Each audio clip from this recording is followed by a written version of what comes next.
د اسلام چې کوم لوی دشمن او د پیغمبر علیه السلام سره ډېر زبردست جنګونه کړي حضرت خالد ابن ولید رضی الله عنه خدای مسلمان یو ډېر د عربو یو مشر چې هغه ډېر زیات هوښیار او ډېر قابل او د پیغمبر علیه السلام سخت دشمن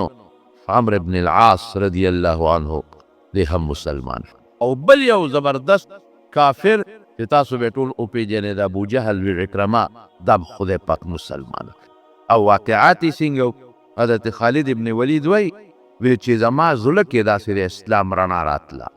چې کوم جنګ کې به زه د نبي علیه السلام سره شریکېدم او ما به د صحابو مقابله کوله نو هغه وخت هم زما دې زړه ماته وایي چې دا ته څه کوې بس قومیت او د قوم دپاره جنګېدم زړه مې مطمئن وړه به مې خفا وایي چې کله نبي علیه السلام حدیبیې له راته وی ما ځان سره د شاه سوارانو د اسونو د لښکر واغشته او مونږ به چې دي به مونځ کوي یو ځای کې او د مازدیګر دا مونځ داسې دی چې دا مسلمانان نه پرېږدي نو یو مونځ هم نه پرېږدي خو دې له ډېر لوی اهمیت ورکوي لکه قرآن شریف کې الله فرمایي حافظو علی الصلوات والصلاة الوسطی چې یو مونځ هم دنه ګورې پاتې نه شي ټول به کوئ او پوره په خپل خپل وخت کې به یې کوئ وګورې مازدیګر به خامخا کوئ نو ما ته خو د مازدیګر د مونځ اهمیت معلوم و نو مونږ به چې د دې په مانځو درېږي مونږ به یو غونډی شاته ورته پټ یو ناګهاني به پې حمله وکړو مسلمانان چې مونځ کوي ټولې به یې ښه دي توجه به یې نه د جنګ نیت به یې نه بس چې تر څو دوی ځان سنبالي نو مونږ به قصه ختمه کړي یو ځای م ولو ټاکه په داسې اندازه م وټاکه چې دوی به دلته مازدیګر را رسېږي د مازدیګر مونځ به کوي او دلته به پړه وچوي عربو ته خو ځای نه معلوم و که نه هر ځای خو به چا خیمې نه ښخولې په لاره چې به تللي یو خاص ځای نه هغه ځای کې به خلکو مسافرو خپل پړه وچو نو هغې ته هغه پړه معلوم و چې دلته مازدیګر را رسي او دلته به خپل پړه وچوي پړه به یې داسې ځای کې چې هلته کې سوري وي ځمکه هواری میږي وغیره پکې نه اوبه ورته نږدې وي خشاک ورته نږدې وي چې داسې ځای نه دا به مخصوص پړونه ځای نه و مونږ یو ځای کې ورته په تاک کې کېناستو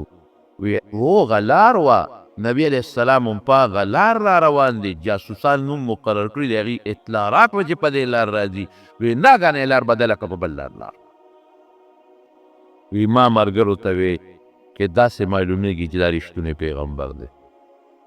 ګوره یکدم یې لار بدله کړه دوی ته څه پته وه چې موږ د دې غونډۍ شاته پټ ناست د دوی جاسوس خو موږ چېرته نه یو لیدلی او موږ پوره تیارې کړې دی د دوی د مرګونو او مکمل یې لار بدله کړه په بل طرف ته وشو معلومیږي دا چې دا خدای خبر کړی دی خدای هغه څوک خبرې چې پیغمبر یې وي زمونږ منصوبه ناکام شوه چې ناکام شوه نو بیا مو بل ځای ورته لاره ونیوله او په دې سوچ کې اندازه م ولګوله چې دوی به مازدیګر دې ځای ته رارسي او دلته به خامخا دوی خپل پړاو اچوي او د مازدیګر مونځ به کوي ځکه بل ځای کې دی نه شي د دې نه مخکې ځای شته د پړاو غورځولو نه دې نه وروستو بیا شته لرې دي ځای نه ځان هم ورته بلکل یو ځای کې پټ که او چې څنګه نبي علیه السلام سره د ملګرو راورسېده او د مازدیګر په مونځ باندې ودرېده بس مونږ خوشحاله و چې که خیر وروستو پې حمله کوو وایي څه چل یې را سره وکړو صلات خوف یې وکړو صلات خوف دې ته وایي چې نیم ملګري ځان پسې ودرئ او نیم دشمن ته مخامخ ودرئ دا نیم چې کله یو رکعت ده امام سره وکړي نو دوی لاړ شي دشمن ته ودرېږي هغه ډله راشي امام سره ودرېږي امام دویم رکعت وکړي او د دې دویمې ډلې ړومبې رکعت شي او بیا یو ډله هم الله خپل یو رکعت وکړي بله هم وکړي نیم دشمن ته ولاړې نیم امام پسې ولاړې په داسې طریقه صلات خوف ته اوس هم جایز دی مشروع دی مسنون دی بلکې دوی چې مونږ خو کې دی او په مانځو درېږي او مونږ به پې حمله کوو چې اوس مو کتل نو غول نیم خلک یې مونږ ته مخامخ ودرول نیم ورپسې په مانځو درېدل هغې چې ورسره رکعت وکړه هغوی رالل مونږ ته ودرېدل دوی ورلل هغې سره یې دویم رکعت وکړو بیا هغې خپل رکعت وکړه نیم مونږ ته ولاړ دي بیا رالل هغې مونږ ته ودرېدله نورو خپل نیم بس د مونږ منصوبه ناکام شوه وی ملګرو ته مې چې ما درته نه وي چې دا رښتونی پیغمبر دی دروغجن نه دی ګوره په کومه طریقه یې مونځ وکړه او مې خپل مونځ وکړو مې زمونږ نه څوکۍ وکړه د ملګرو بیا حضور پاک ملګرو ته وایي چې دا سړي خو مونږ نه صبرېږي یو له متلار بدل کړه بل دی د مانزه وی چل پول نیول غواړي کلک وی نیول خالد ابن ولید سره د مرګري گرفتار کو او حضور پاک ته پیش کو لیکن نبی علیہ السلام رحم دلو دشمن داسې دشمن چې علاقو ته لور کم دی کې پری وی معافی تو جزې ما معاف کړي وی دوه نخې خو مې دا شوې چې دا سړی رښتونه دی او دا پیغمبر دی او بل نخه مې دا و چې کله مې مو سره جنگ کړی دی جګړه مې ورسره کړې ده نو هغه وخت سره به زه مطمئن نوم ما به وي بې ځایه جنګ کې ظلم کې الله به مې نو مطمئن اوس په دې شش و پنج کې چې زه څوک وی ماله کې دا فیصله وکړه چې زه عیسایي کېږم دا پیغمبر اسلام سره خو مې دشمني ده سخته دشمني ده احد کې مې ورسره مضبوط جنګ کړی دی بدر کې مې ښه مضبوط جنګ کړی دی خندق کې ترې جنګ مې ورسره کړی دی نو دشمن سره خو نشم تاپې کېدی که رښتونی دی خو نشم کېدی ضد دی ضد خو زه راشه عیسائی بشم یا یهودی بشم هلته به زه دی کې نبی کریم او د ده ورور ولی مسلمان و ورور مسلمان دی نبی علیه السلام ولید راوغوښته وی ولیده وی خالد دی هوښیار دی موږ سره ډېر جنګونه وکړل خو داسې هوښیار سړی د اسلام نه لرې نه دی پکار دی چې دا سړی مسلمان شي د ده دومره لویه تجربه ده او دومره هوښیارتوب دی نو چې دا د کفر دپاره استعمالیږي د بوتانو دپاره نو پکار دی چې دا د اسلام دپاره پکار راشي وی د الله رسوله څه وکړم وی یو خط زه لیکم د خالد ابن ولید په نوم دا ولی یوسه ممکن ده چې دا سړی خدای مسلمان کړي اوس خالد ابن ولید وی زه په دې سوچ کې یم چې ته شام ته ځم وی عیسایي کېږم وی دی کې زما رور راغی ما له خط راوړو مې چې دا څه دي ویره نبی علیه السلام دا خط راکړی دا لږ وګوره چې خط مې ولیکه نو په خط کې راته حضور پاک او د شپې مې خوب لا بیل ولیده د شپې مې خوب ولید چې خطرناک ځنګل دی غلي دي پکې ازغي دي پکې او ډېر د خطرې سیندونه دي په دې ځنګل کې زه پکې روان یم ډېر خطرناک دی او چې روان یم نو یو صفا لارې ته تې ووتم د دې ځنګل نه پاکه لاره د صفا لاره د روغه رڼا هېڅ پکې تیاره نشته او هېڅ تکلیف پکې نشته او هېڅ نقصان نشته وی دا خوب مې ولید وی د خوب نه مې معلومه کړه چې زما دا کوم دین دی د جاهلیت او د کفر او د شرک دا خطرناک ځنګل دی دا د هلاکت ځنګل دی او زما روح ټیک دی زه وځم د دې نه اوس کوم طرف ته چې ووتم دا به زما د رڼا لاره وي صراط مستقیم به وی دی کې رو راله خط راو چې خط مې وکت نو په خط کې راته لیکلي چې خالد ته ډېر هوښیار دی او ډېر قابل سړی ته د اسلام نه لرې پاتې کېدل تا له نه دي پکار که بل سړی وي چې هغه ناپوهي د اسلام نه لرې پاتې کېږي بېله خبره ده نو ته هوښیاره مې پوهه مې عقلمنده مې اسلام نه ځان لرې مه پاتې کوو زه دعوت در کوم که مسلمان شه راشه مسلمان شه او دا خپل طاقت د کانو دپاره مې استعمالوه د بوتانو دپاره دا طاقت د الله د ذات دپاره استعمال کړه وی چې دا خط مې وکته وی ما وی چې ما خو د حضور پاک سره ډېر جنګونه کړي او ما خو احد کې داسې جنګ ورسره کړی چې او یا مضبوط مسلمانان زما د لاسه شهیدان شوي دي ته څه سوی ما د خط ته چا نه راوړه وی ګوره ته پرېږده تا نبي علیه السلام لیدلی نه دی ولې په لیدلي زما د قوم سړی دی 53 کاله په دې مکه کې مونږ سره تیر کړي دي وی خانو تا ورته د دې نه دي کتلې حضور پاک ډېر رحم دل دی دا خط قسم دی چې نبی علیه السلام مال راکړه ستا په نوم مې چې هر ورځ خدای به خیر کړي وی زما یو څو دوستان یو صفوان ابن امیه د امیه زوی دی هغه له ورلو د کله مضبوط خلق او جنګي ماهرین کافران صفوان ابن امیه له ورلم دروازه مې وډبوله صفوان بارو خیر دی خالده ما وی یاره بس مونږ خو ډېر عمر د دې کام او عبادت وکړو او ما ته خو لا سړی دا پیغمبر رښتونی ښکاري ستا څه خیال دی مړه ځه چې ځو پرېږده دا کفر پرېږدو او د دې محمد ملګرتیا کوو صلی الله علیه وسلم هوښیار هم دی مشر هم دی د لوی قوم خاوند هم دی مونږ پې بدي نه ښکارو او غلبه هم ولې را روانه ده ګیر چاپېره قبایل چې څومره ټول مسلمانان شو نو چې سبا د یرې نه مسلمانانېږو او سبا رسوا کېږو او شرمېږو نو ښه دا نه چې موږ مسلمانان شو په خپله خوښه وی صفوان ما ته وی چې خالده که دا ټوله دنیا مسلمانان شي او یو کس پاتې شي نو به زه یم د خلاف بس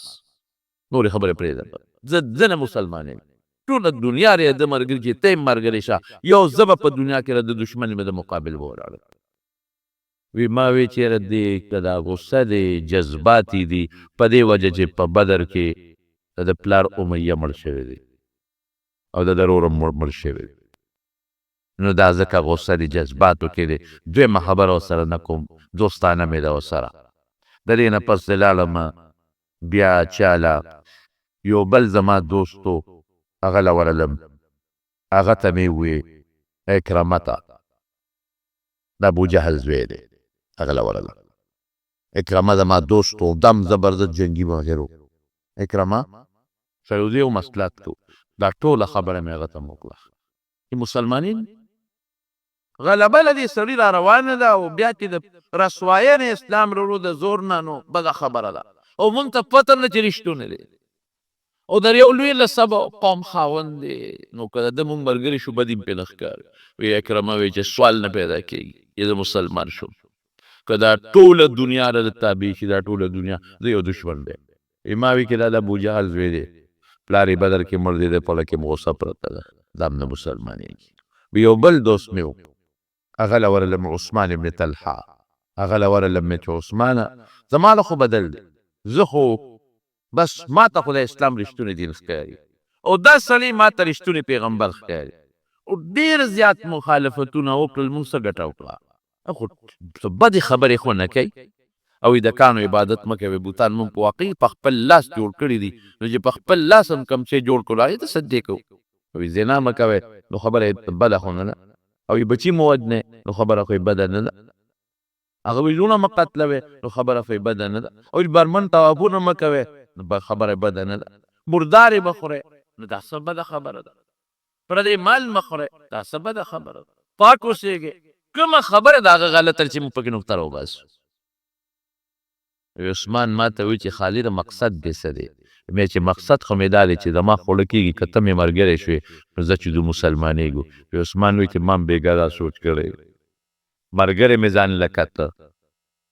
ملګری مې کته خو داسې کوو چې یو ځای نه وځو که یو ځای ووتو نو هسې نه خلک را باندې شکیان شي نو دلته راته غم پېښ نه شي نو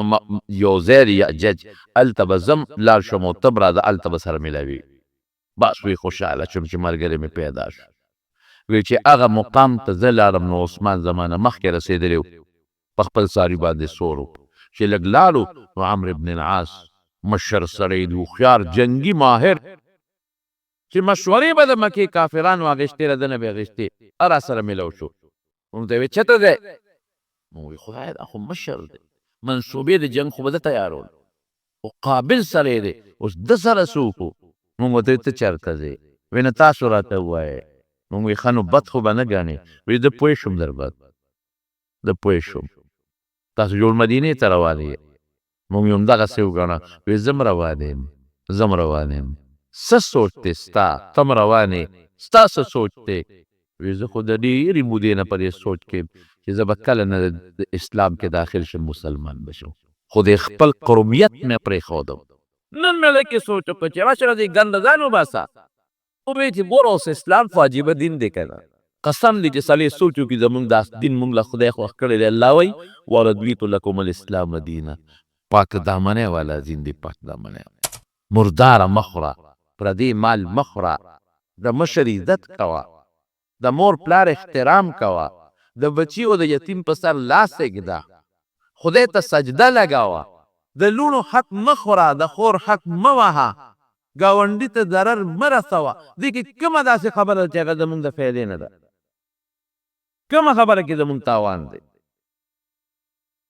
د شریعت خلاف چې مونږ سر وباسو د شریعت خلاف چې مونږ ځان چلو نو ده کې به زمونږ پوره تاوان دی ولې لور جمدی ښکولو کې تاوان نه دی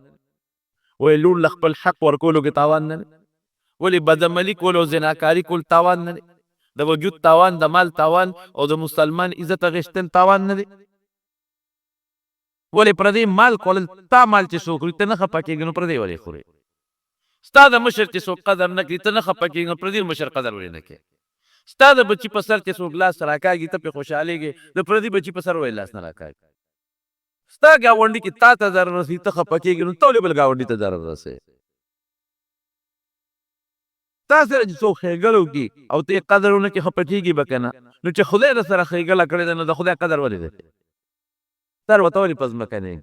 د اسلام کومه خبره داسې ده چې هغې کې زموږ تاوان دی خو موږ ځان له پخپله د اسلام خبره تاوان ګڼو اسلام کې قسم په خدای زموږ ګټه اسلام رڼا مذهب دی اسلام روښانه مذهب دی کور کې امن ګاونډ کې امن اوس خو اسلام خلکو په غلط رخ استعمال کړی دی په ډېر غلط رخ استعمال کړی دی نو خلکو ته مه ګوره جرمونو د خلکو ته مه ګوره اسلام ته وګوره یو سړی وي راځي که نه مسلمان شو جومات ته وي راننوته نو هغه چا ورته وی سپلیران تر دننه کا وی ولې وی دا خلک پټی درته غلا کوي دا مخکې ځان سره یو څه هغه وی څوک یې پټی هندوانې پټی دلته هندوان څه ښه وی نه عیسایانې پټی عیسایان ته څه وی نه یهودیانې پټی یهودیان څه څه وی نه وی څوک یې پټی وی دا مسلمانان زه بس وی دغه دین ته مې سلام دی چې خلکو له سپلی پټی نو ګوره هغه قمقل و هغه هوښیار نو قمقل و ولې د یو شخصیت ته ولې دین مه بدناموه یو سړي غلطي وکړه یو سړي پښتون غلطي وکړه نو د پښتو خو نه بدنامېږي ورسره د یو قوم سړي یوسفزی کې یو سړي غلطي وکړه نو ټول قوم ورسره نه بدنامېږي که نه یو مولانا صاحب ته چا وی شیخ غلا وکړه شیخ غلا وکړه هغه وی ګوره ګیره مه بدنامه داسې مه وایه چې شیخ غلا وکړه ګیره دې بدنامه کړه داسې وایه چې غل شیخ شوی دی داسې وایه چې غل ګیره پرېښې ده د خپل غلا دپاره چې ګیره مې نه بیا به خلک راباندې ګمان به بدو پرې ګیره به پرېږدم څو بره به د غل ګمان نه کوي دارالعلوم دیوبند نه سپلی پټې شوې چا وی طالب غلا کړې ده مولانا صاحب نه داسې مه وایه چې طالب غل شوی دی داسې وایه چې غل طالب شوی دی د طالبۍ جامه کې راننوتی دی نو اسلام به نه بدنامه یو شیخ غلطي وکړه ګیره به نه بدنامه ګیرې خو ورته نه دي ویلي چې دا غلا وکړه ګیره په یې منې کوي یو ملا نه غلطي وشوه ملا پسې ملایتوب پسې به کنځله نه کوې ملای خو ورته نه و چې دا کار وکړه ده غلطي وکړه نو اسلام به نه بدنامه اسلام ډېر ښکلی مذهب دی چې الله فرمایي ورضیت لکم الاسلام دینا ما د اسلام غوندې دین غوره کړی دی چې خدای کوم شی غوره کړي ابه د خیر کې د شر به یې وایه اوس ابه د خیر چې دې ورسېدل مدینې منورې ته اوس ګوره ورته چا ورته ویرې نه دي نو ویې لمبل اوښان یې څومره لاورې ولمبل زیاتي نوکان ویښته مې کټ کړل ښایسته جامې یې ځان سره وړې هغې یې واغوستلې پھر اسلام خپله سړي ته پاکوالی ښیي او خوشبویي پورې کړه ولید وله راغی د خالد ابن ولید روړ وی وروړې څه کې راورسېدی وی راورسېدو وی چې مونږ خو راورسېدو خو ودرېږه جامې بدلو هله شا به وي زر کوی نبی کریم صلی الله علیه وسلم ستاسو استقبال کوي انتظام وکړئ صبر وکړه وروره داسې پلیت بله نه شو ورتلی چې جامې پاکې په وجود پاک کو دوړې لرې که نو بیا به ورځو درې واړو جامې بدلې کړې غسل یې وکړل صفا جامې واچولې خوشبویې واچولې او بیا نه یې غلاړل مدینې شریفې ته او چې په جومات ته ورننوتل حضور پاک دقسې ورته ولاړ مسکې ورته ولاړ دی مسکې او دې چې ورغلل سینګ خالد ابن ولید لومبي یا به ورته دشمن وې یا به په جنګونو کې کنزل ورته کول او د حضور پاک نوم به یې روانه و نوم به یې ولې په بدو اخیسته مزمم به یې وې محمد به یې نه وې محمد معنا د صفت خاوند ښکلې د ستایلې شوې مزمم معنا چې هغه انسان چې په بدو یادېږي نو د پیغمبر علیه السلام کلی نوم به یې نه اخیسته خراب نوم باندې به یې یادو او چې اوس لا مسلمان نه دی وروستو مسلمانېږي او پنځه شپږ منټه پس چې جومات ته ورنوت وي السلام علیکه یا رسول الله د الله رسول په تا دې سلام او فورا حضور پاک دعوت نه دی ورکړې فورا اشهد ان لا اله الا الله زه د دې خبرې ګوی ورکوم چې الله یو د شریک نه لري واشهد ان محمدا عبده ورسوله د دې خبرې ګوی ورکوم چې محمد صلی الله علیه وسلم د الله ښکلی بنده او د الله استازی پیغمبر دی او چې څنګه کېناسته لومبې څه وایي وایي د الله رسوله مخ سترګې د سره نشم لګو ما ډېر لوی جرمونه کړي ما په هر میدان کې ستا مقابله کړې ما په هر میدان کې ستا د دشمن مقابله کړې ده او ما څو ځله ستا د مرګ نیتونه کړي دي یو ځل هم نه څو ځله مې د مرګ نیتونه کړي دي او د دنیا مسلمانان صحابه زما د لاس نه شهیدان دي اوس به زه څه کوم وی دا کلمه کې دی وی د یارې دی وی که د زړه نه وي نه بیره نشته دا مې د زړه نه د زړه نه زه دا منم چې اسلام حق دین دی او ته د خدای رښتونی پیغمبر یې وی زه بس الاسلام یهدم ما کان قبله دې نه مخکې چې دې څه کړي دي د اسلام د وجې معاف ختم خدای دا درې مضبوط کسان مسلمانان کړل ګوره اسلام ورو مضبوطي دي هغه بل عثمان بیا وروسته هغه بل عکرمه د ابو جهل زوی هم بیا وروسته مسلمان دی وخت نه وروسته مسلمان شو اوس چې کله مسلمان شو تجربه خو یې شته اتفاق د غزوې موته جوړه شو یو کافر دی لوی شرحبیل ابن عمرو غساني دا د هرقل چې د روم کوم بادشاه و د هغه د طرف نه دی د شام ګورنر و نبي علیه السلام یو صحابي ولیږه حارث ابن عمر رضی الله عنه هغه له خط ورېږه دا به د شرحبیل ابن عمرو غساني ته ورسېد د اسلام دعوت یې ورکړ هغې ظالم دا د پیغمبر سم استاد یې ملک شی دی استاد یې خو به نه ودي استاد یې د به نقصان نه ورکړي حضور پاک په هغې سخت پاپه شو او د 1000 کسانو یو دستې تیاره کړه استاد یې خو څوک نه ودي ما خو استاد یې ولیږه ایمان دعوت مې وله ورکړه چې نه قبل او ډېرو کافرانو سردارانو د اسلام دعوت قبول نه کو ډېره ښه ده چې قبلې د خپل زړه نه قبول کا اسلام زور نه دی ګورې ما درته تېره جمعه ویلي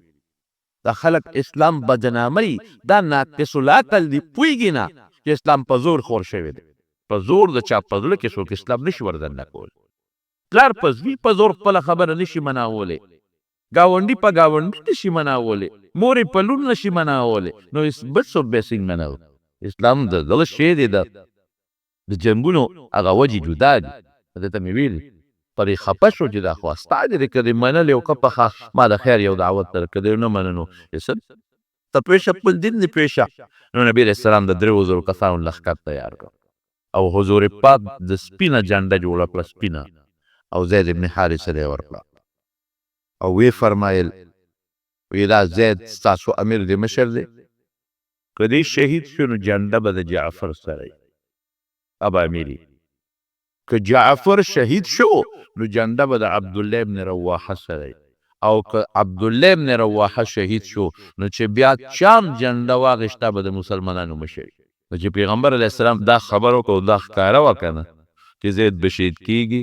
تو پیشنګویي شوه جعفر به شهید کېږي عبدالله ابن رواحه رضی الله عنه به شهید کېږي دې چې لاړل یو ځای ته ورسېدل هغې شرحبیل ابن عمرو غساني ته پته ولګېدله چې مسلمانانو خو زما خلاف لښکر را لېږلی دي هغه د روم بادشاه هرقل ته اطلاع ولېږله هرقل د 3 لکو فوج راولېږو 3 لاک 3000 او 3 لکه 3000 او 3 لکه څومره لوی فرق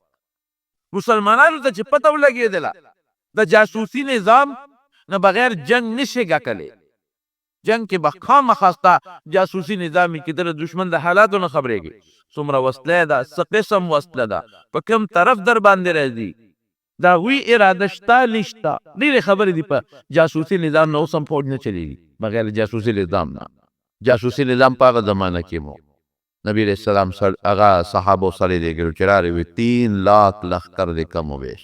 صحابه وایي چې دا خو مونږ لږ دي 3000 یي 3000 خو د 3 لکو مقابله نشي کوو واپس شو نبي علیه السلام ته به الو وایو چې لښکر خو 3 لکه عبدالله ابن رواحه رضی الله عنه لښکر والا ته وی ای مسلمانان وی څه مو خیال دی زمونږ مقصد د دنیا ژوند دی او که د آخرت وی د آخرت وی مقصد هم جنت دی که دنیا ده وی جنت نو خو چې هغه دیر دی مونږ کم یو مړه شو نو چېرته به ځو خو جنت ته به ځو کوم خوا به ځو نو واپس ته ځو او وی قسم دی د مرګه زه یېرېږم تاسو نه یېرېږئ زه د مرګه یېرېږم ځکه رب العالمین قرآن شریف کې فرمایي ان منکم الا واردها کان علی ربک حتما مقضیا تاسو کې هیڅ څوک هم داسې نه پاتې کېږي چې په جهنم ورنشي هر سړی به په جهنم ورځي جهنم باندې به یو سړی هم نه پاتې کېږي ان منکم الا واردها الله یو کس داسې نشته چې په دوزخ ورنشي هر سړی به پرې ورځي کان علی ربک حتما مقضیا دا د خدای مضبوطه فیصله ده نو یریږم خو زه هغه د جهنم ورتللو نه مراد د جهنم د پاسه پل دی، تاسو جو د پل صراط وایي، په هغې تلل دي.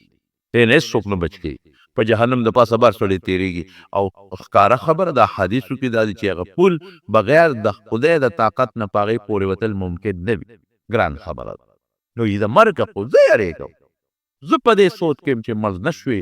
ځکه دغې جهنم سره به څه کوې، پل سره به څه کوې، پورې به وځم او که نه. نو چې زه ستاسو نه زیات یېرېږم او زه بیا وایم چې بس نه ځو واپس، چې مړه شو به شهادت راغی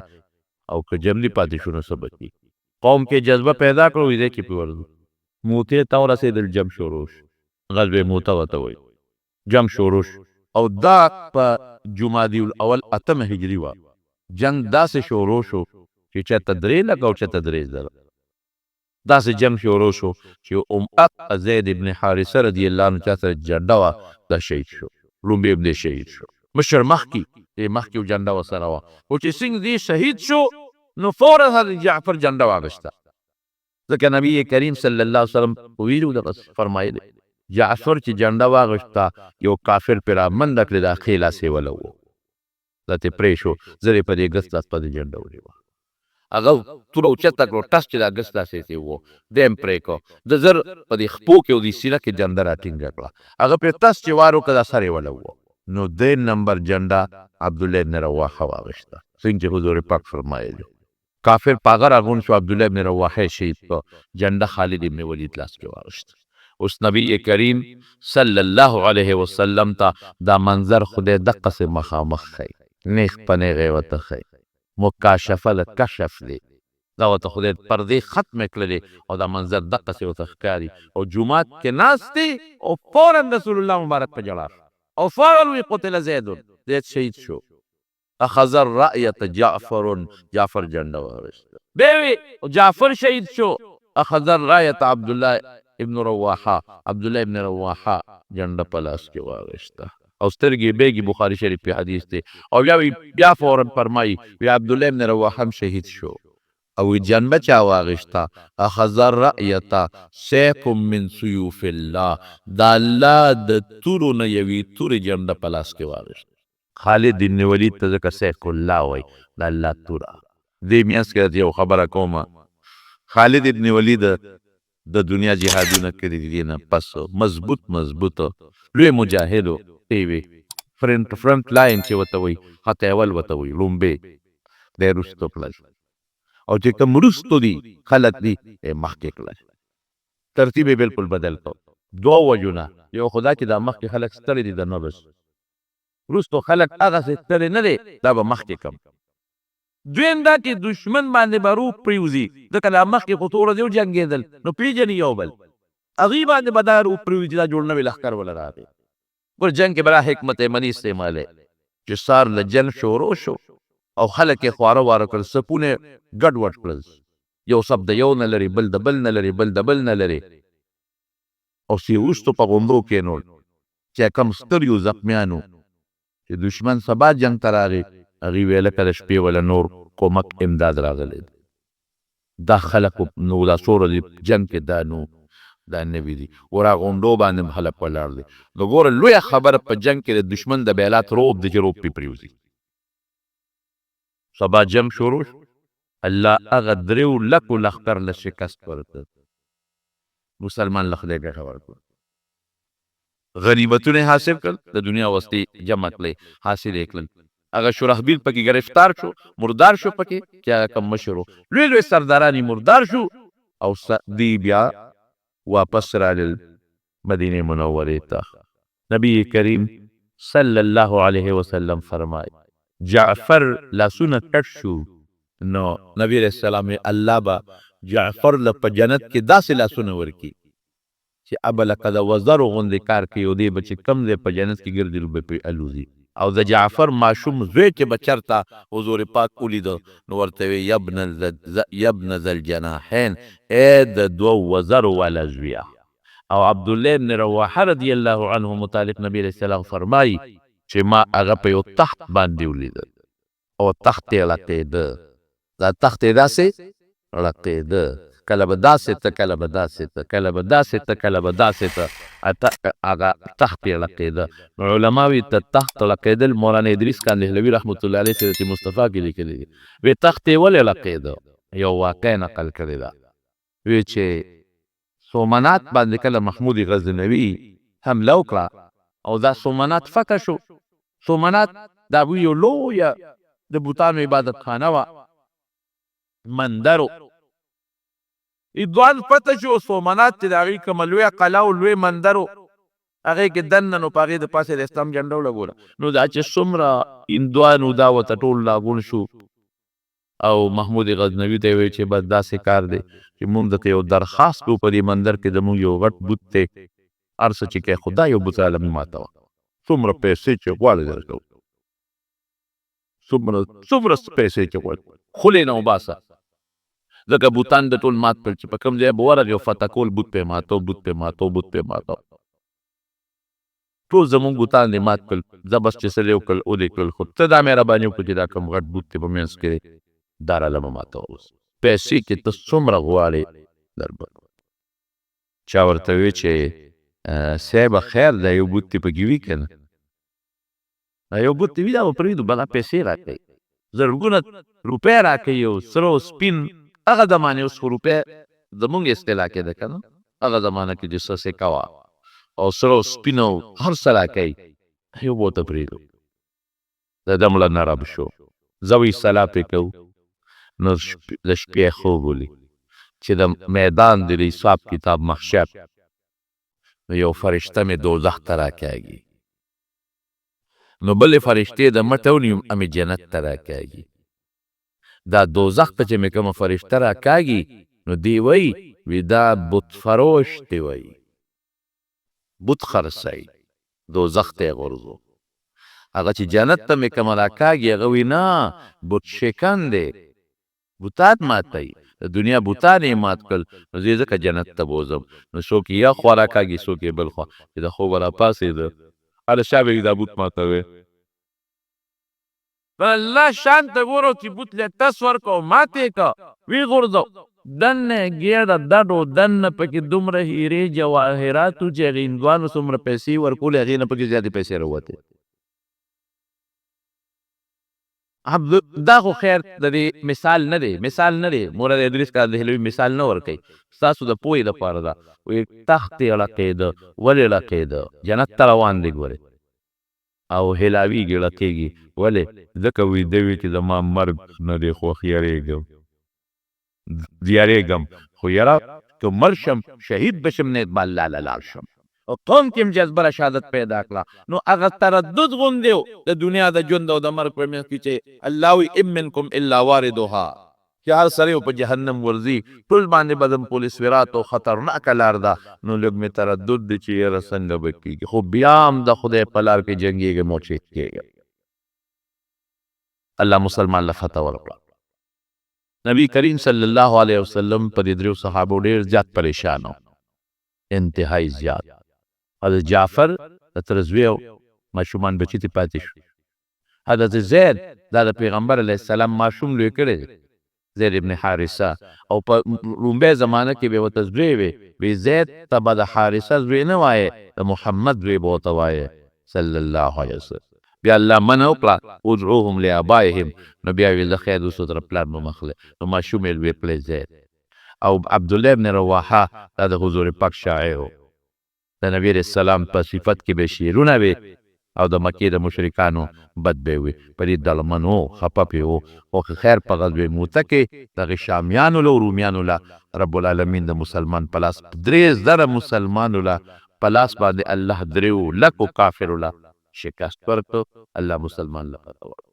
دا ټول د مکې مکرمې د فتح لارې دي. هغه د فارس بادشاه کسرا به ورته وي، نوم یې سو دغه زمانه کې پرویز نوم پرویز ابن هرمز مشهور نوشیروان بادشاه چې عادل تیر شوی دی دغه نوسې و. هغه ته خط ولیکه نبی علیه السلام. خط یې عبدالله ابن حذافه سهمي رضی الله عنه له ورکړه، وی دا خط وله ورسوم. هغه له چې خط سینګ ورسېد دقسې یو ګورنر له ورکړه او ګورنر خط ورسو. هغه ډېر بدماش و، هغه فوراً د نبي علیه السلام خط وشلو. خطې ټوکړي ټوکړی کړ او عبد الله ابن حذافه ته وی تا استازي د استازي وجل من دي ګنې ما به د سره اوس کتلی او زازان د یمن بادشاه د د سلطنت لاندې و د گورنر هغه ته وی خطه هغه ته ولېګو وی دوه مضبوط پهلوانانو ګوره ښه مضبوط او ښه مضبوطې تورې ولا ورکه وسله ورکه او چې لاړ شو دا پیغمبر گرفتار کړي مالې راوړي او که گرفتارولی نشي څه مسله وه نو چې مړېږي او سر یې ماله راوړي دومره هغه جذبه کې راغی نبی کریم صلی الله علیه وسلم لا عبدالله ابن حذافه رضی الله عنه راغی وی څه چلی وکړه وی صاحب هغه ستا خط پرې وشلو وی اللهم مزقهم کل ممزق خدای د ده دا بادشاه یم تس نس کې خفې ونیشته الله همغسې وکړه اسیګ یې وکړله د ده زوی و شیروی د هغه نوم و شیروی او د ده ښځه وه شیرین د هغې نوم و د دې شیروی میرنۍ مور وه ښځې ګڼې وې دا زوی په دې میرنۍ مور عاشق و عاشق دی په دې مور نو ده وی چې دا مور به زه په کومه طریقه خپله دغه کې راولم میره مور یې ظالم نو هغه دا چل جوړ کړو چې دا پلار چې دی نو دا په څه طریقه مړ کړم دا پرویز نو چې دې زه مړ کړم نو ښځه به ما ته پاتې شي که پلار هم پې پیو چې زما دا زوی حرامي دی دی هر کله چې په ما بس حمله کوي ځان به یې ساته نو پلار یې بیا په الماری کې چې کوم مخصوص سامان هغې کې زهر په یو شیشه کې بند کړي زهر او د پاسه پې لیکلي دوا او مفید للبا دا هغه دارو دی چې دا انساني قوت دپاره ډېر زبردست شی دی هغه ته پته چې دا حرامي هر کله چې که زه یې مړ کړمه زما دې سامان نه به راځي خو چې دې هم رانه جمدې پاتې دی دې خواته دې بادشاه د پیغمبر علیه السلام په مرګ پسې د زازان د یمن گورنر ته دوه کسه پهلوانان ولېږه هغې د تورې ورکړې هغه په زهرو کې دغه کړی دی سرې کړی او نبی علیه السلام پسې لاړه دومره قمقل دي چې حضور پاک ته تاسو نږدې کېدی قدرې هم نه شئ ګرفتار کوي یا چې سر پرېږه دا څه وله خبره نو مکې مشرکانو ځانونه وشلول نږدې قدرې ورته ورونه رسېدي شو اخوا یې دوه کسه ولېږل دلته خدای پاک نبي هم خیره وکړه وي د ما خط یې وشله خدای ته هلاک کړي تس نسې کې زوی لږې شو پلار باندې حمله وکړه پلار یې مردار کړ حضور وضع کې دننه دننه خیره ولی د حضور پاک خیره ده چې مردار یې کړ هلته میرې مور ته یې پته ولګېدله چې زما خاوند خو یې مړ کړ او دا خو به اوس ما ځان سره ساتي نو دا خو زما دپاره غټ شرم دی هغې زهر وڅښل هغې ځان مړ کړ چې دا خو ماله شرم دی د چې څنګ پلار مړ کړ ورغې د پلار الماری کوله وکړه مخصوص سامان اوس په قبضه کېلي بادشاهي یې په قبضه کې واخېسته لکه څنګه چې دا دغه راشي یو څه ورته مارشل لا ولګوله د پلار مخصوص سامان چې څنګه یو کتل شیشه پکې پرته ده په هغې یې لیکلي چې دا هغه دارو دي چې دا مردانه طاقت دپاره ډېر زبردست شی دی خو پلار ورته پېښ شوی په دې حرامي سخواندر خو پې که نه په دې سخواندر هغه ته خو پته وه چې دې به دا لوبې کوي رونو یاد وساتئ موږ د خپلو بچو د دنیا تربیت وکړو خو د دین تربیت هم ولې نه دی کړی داسې ده که نه موږ خپلو بچو له د دنیا تربیت کوو چې دې ډېرې پیسې وګټي د نه غټ افسر جوړ شي غټ تجارتي ته جوړ شي او ډېرې پیسې وګټي خو دیني تربیت هم ته جوړ نه کړه نو چې دیني تربیت ته بچي له ورنه کړه دقسې سخوندر به ته جوړېږي بیا نه پلار پېژنې نه مور پېژنې نه خور پېژنې نه رور پېژنې او که بچي له دیني تربیت ورکړه نو د پلار او د مور په قدر به پوهېږي بیا هغه ته خو پته وه چې زما دا زوی بار کله لوبه کوي دا شی ورته زهر یې ورته بند کړو چې هغه شیشې ته او زما د پلار چې دومره ښځې ساتلې دا دارو به یې خوړل شیشې په خولې راوالو له قلقل خو چې څنګه تېر شو بلا ته وټکولې هغه مردار شو ښځه هم لاړه بادشاه هم لاړ زوی هم لاړ د پیغمبر علیه السلام دعا ټیک شوه که نه تس نس شوه هلته هغه دوه کسان نبي علیه السلام له ورسېدل تورې پټې کړي دي چې ګورې دی به څنګه به ګرفتاره و لا ملګري ته ګیر چاپېره تولي بله ملګري ته لوی شان دی د حضور پاک خو لوی شان کې دی او د دنیا ملګري ته ګیر چاپېره تولي او د حضور پاک ملګري ماشاءالله دنیا کې داسې چېرته نه تېر شوی چې لاړې به توکلې ابه صحابو لاسونو کې نیولې په مخ پې مږلې چې خولې نه به یې خراش کړي توکه صحابه به لاس کې نیوه په مخ به یې مږه او چې دی ورغلو د پیغمبر علیه السلام د مخ مبارک ته وکتل پوه شو هم پوه شو چې دا د وجلو قابل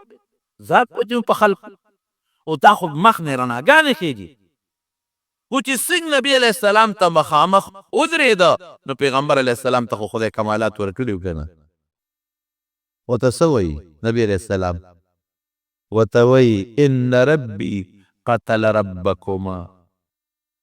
تاسو چې کوم ستاسو کوم رب دی او زما مرګ پسې را لېږلی یې زما رب ستاسو رب وجلی دی معلومات والی او زه تاسو راغلی په غلط نیت یې خو یو خبره درته کوم هېڅ ته نه وی تورې ملان سره دننه پټې کړي دي زه در باندې پوه یم خو یو خبره درته کوم چې د ایمان دعوت در کوم مسلمانان شي او کوم زازان چې را لېږلی یې د یمن بادشاه هغه ته هم ووایې چې دغه پیغمبر تالم د ایمان دعوت در کوي اگر چې ما پسې 2 کسه راولېږل مرګ پسې خو تالم د ایمان دعوت در کوي دوی دا خبره د 2 کسانو نوټ کړه چې زما رب ستاسو رب وجلی دی نو فې کړه کله یې وجلی دی بېګا شوه دوی چې واپس زازان ته لاړل ورته ویې صاحب هغه خو د آخرې زمانې پیغمبر معلومېږي د هغه مخ خو ته بل شان رڼا کوي د هغه اندازه راسې ده د دې وجود نه یې پته لګي چې دا رښتونی دی او بل داسې ملګري دي چې خو په هغه ځان قربانوي او موږ ته علم وایي چې تاسو په جامو کې تورې پټې کړې دي دی هم راته ووایي دا د پیغمبر معجزه به وه دی هم راته ووایي او دی هم راته ووایي چې ستاسو رب چې دی زما رب ستاسو رب وجلی دی وی دا ستا څنګه خبره کوي او وی موږ ته هم د ایمان دعوت راکړه او زازان د یمن ګورنر تا ته هم د ایمان دعوت درکړی هغه ودرېږه معلومات کړو چې دا خبره رښتیا ده که دروغ ده چې معلومات یې وکړل بعینه دقه وخت کې دغه شیروی لګېدلې وخت پر پلار یې وجلی بادشاه د فارس بس زادان مسلمان شو ګورنر د یمن سره د ټولو خلکو مسلمان شو او هغه 2 کسان چې رقم هم خدای پاک مسلمانان کړل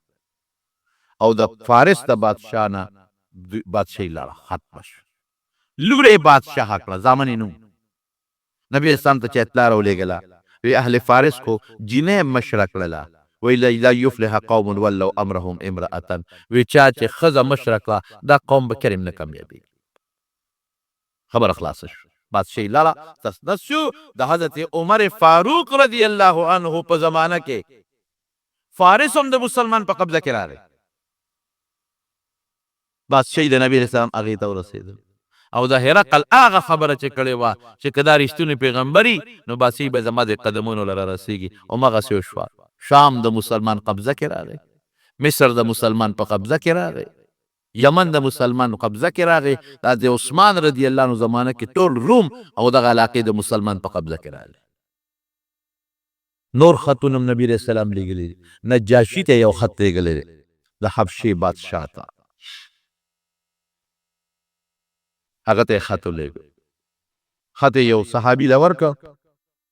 او د نجاشي ته یې ولیږه دا د حبشې بادشاه و ډېر ښه سړی و هغه عجیبه انداز کې دی خط چې کله نجاشي ته ورسېد پیغمبر علیه السلام ورته ډېر ښکلی خط لیکلی و ځکه د نجاشي بادشاه سره مسلمانان اوسېدل د مکې نه مسلمانانو هجرت کړی و حبشې ته دې بادشاه ډېر زیات قدر د مسلمانانو کړی و ډېر نبی علیه السلام ورته ویل چې ته خو اول د خدای حمد ادا که خدای بادشاهي درکړې زه ستا شکریا ادا کوم چې زموږ مسلمانان درغلي دي او تا سره په حبشه کې پراته دي او تا هغوی له امن ورکړی دی د هغوی د قدر کړی دی د هغې د احترام کړی د هغې د عزت کړی دی زه د خدای رسول یم او د خدای بنده یم او تا له دعوت در کوم ته مسلمان شه او د عیسی علیه السلام متعلق زما دا سوچ دی ما ته خپل الله وایي د عیسی علیه السلام کې دی د خدای بنده دی دی د خدای زوی نه دی او نه خدای دی رښتونی دین چې کوم د عیسی علیه السلام او د موسی علیه السلام هغې ته تاسو رابلم بس هر نجاشي بادشاه چې خط سینګ ولوسته ملګري راوغوښتل ملګرو ته یې وویې چې دا د آخرې زمانې پیغمبر دی بلکل رښتونی دی تاسو چې هر څه کوئ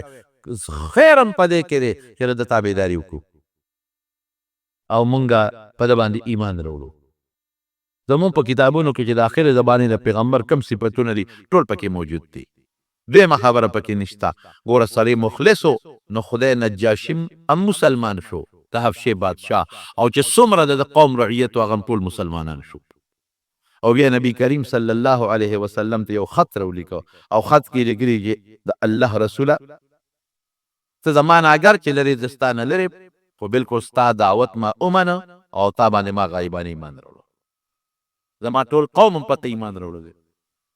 او دې کې څه یره نشته. دا مونږ خالص د خپل زړه نه مسلمانېږو. زمونږ زړه دا وایي، زمونږ کتاب دا وایي، زمونږ معلومات دا وایي چې ته د خدای رښتونی پیغمبر یې. او زه خپل زوی درلېږم، زوی سره 50-60 کسان کړل او بلا تحفې تحایف یې ورکړل چې دا نبي علیه السلام له ولېږې. څه وینځې یې موله ورکړلې، وی دا به نبي علیه السلام له ولېږې. اتفاق دا و چې هغه کښتۍ په دریاب کې غرقه شوه او دی ورته ویلي په خط کې لیکلي چې که ستا زه خو دلته بادشاه یم رعیت په غاړه دي نو که ته اډر کوې نو زه به دا هر څه پرېږدم ستا خپله به درشم. نبي کریم صلی الله علیه وسلم ته چې د هغه خط راورسېد ډېر زیات خوشحاله شو. دعا یې وله وکړله او خوشحاله شو ډېر زیات او ورته چې نه د خپل رعیت سنبالوه دلته مه راځه. بیا دغه نجاشي بادشاه اصحمې نوم و اصحما دی بیا وفات شو. نبی کریم صلی الله علیه وسلم صحابو له په مدینه منوره کې اطلاع ورکړه وی نجاشي د حبشې بادشاه اصحما وفات شوی دی او ما ته جبریل علیه السلام ووی که ته په جنازه کې چې دا کس درته رانږدې کړم نو راځئ چې جنازه پرې وکړو.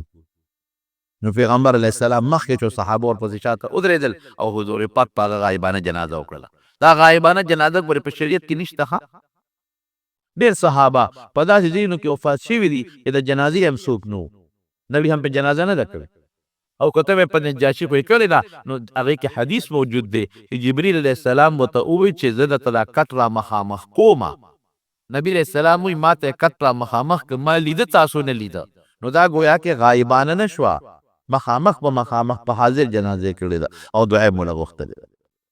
دغه خطونه اوس هم شته. نجاشی والا خط ام محفوظ پروت تے، هرقل والا خط ام محفوظ پروت تے او کم خط چې دا فارس بادشاہ د نبی هم اوشلو ام محفوظ پروت تے خو یاره هغه چې کم خط دی نو ټوټې شوی. داسې مقوقس بادشاہ ته، د مصر بادشاہ ته، د یمن بادشاہ ته، مختلفو بادشاهانو ته نبی کریم صلی الله علیه وسلم خطونه ولېږل. بعضې پکې خدای مسلمانان کړل، بعضې پکې کافر پاتې شو. د اسلام طریقه هم دقه ده. چاله به په خولې دعوت ته ایمان ورکوي، چاله به د خط په ذریعه ورکوي، چاله د کتاب په شکل کې به ورکوي. نو دا شپږمه اوومه هجرې دا د نبي علیه السلام د خطونو وه. خدای پاک مسلمانان ډېر زیات کړل دې سره، اسلام ډېر زیات خور شو. او بیا د هغې نه پس په اوومه هجره کې د یهودیانو چې کوم لوی ګړو خیبر هغه فتح شو. خیبر کې ډېرې غټې قلاګانې وي، هغه پکې فتح شوې او د خیبر یهودیان هغه پکې تابع شو د نبی علیه السلام. اسلام او ایمان خو یې راونړو. محرم 7 هجرې کې خو بس بهر کیف تابع شو. ځمکې د مسلمان په قبضه کې راغلې، باغونه د مسلمانانو په قبضه کې راغلل. حضرت صفیه رضی الله تعالی عنها دا د خیبر د یو حیي ابن اخطب ډېر یهودي و، د هغه لور وه. هغه په غنیمت کې نبی کریم صلی الله علیه وسلم ته ورسېدله. مخکې یو صحابي رو دې خیاله نبی علیه السلام ورکړې وه او دا خفه وه. وی زما پلار هم په دې جنګ کې مړ شو، رور مې مړ شو، خاوند مې مړ شو، نو زما دا خوښه ده که ما د مسلمانانو بادشاه په خپل نکاح کې والي نو ښه به حضور پاک پې ډېره ښه ده. نو آزاد یې کړه. ستا خوښه ده ته ما آزاده کړې، که خپل قوم سره پاتې کېږي هم دې خوښه ده او که ما سره په نکاح کې پاتې کېږي هم دې خوښه ده. وی نه مسلمانه شوه، مسلمانه شوې. دا خو د خدای پاک ستا غوندې شخصیت ما له خاوند راکوي، زه څه کوم په نورو خلکو.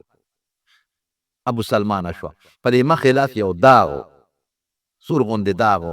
چا یې تپوس وکړو یا داغ د څه دی؟ وی ده چې کله واده شم خاوند یې کنانه ابن الربیع و. چې واده شم نو ما خوب ولید د شپې چې د مدینې نه یو سپومې اوچته شوه او د اسمان دیني مې ته ورسېدله او نیغه زما دې غېږ کې را پرېوته. زما خاوند هم نجومي او د پخوانو کتابونو پوه مولا و. نو ما مې خاوند ته دا خوب ووی، وی هغه څپېړه اوچته کړه او دې په دې مخ ښه مضبوطه وواله